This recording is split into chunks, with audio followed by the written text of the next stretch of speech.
Magandang araw po sa ating lahat. Gumagawa po ako ng isang maikling video, tutorial kung paano mag-adjust ng voltahe.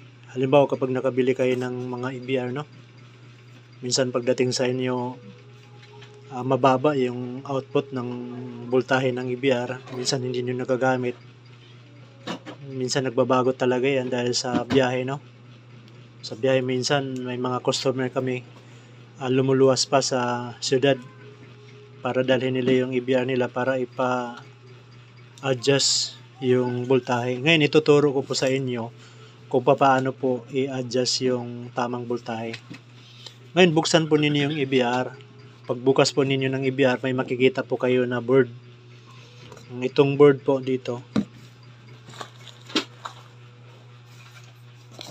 yan, nakikita niyo po yung board, katulad nito, yun. Kita niyo po yung trimmer niya, ito. Ito lang po yung hahanapin ninyo. Pagbukas ninyo ng EBR, ito lang po yung hahanapin ninyo. Tapos kukuha po kayo ng flat screw po, ganito. Yan. Ikutin lang po ninyo yan. Ikutin. Halimbawa, kapag mataas yung voltahe ng kuryente ninyo, ikutin lang po ninyo. Gamitan po ninyo ng tulad nito. Yan. Halimbawa, mataas yung voltahe ng kuryente. Yan.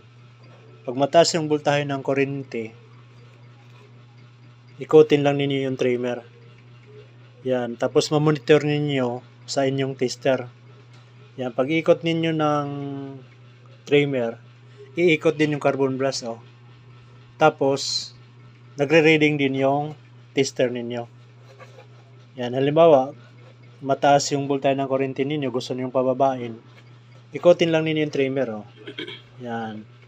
Nag-a-adjust din yung voltahe. Yan. Yan po. Tapos nag-a-adjust din yung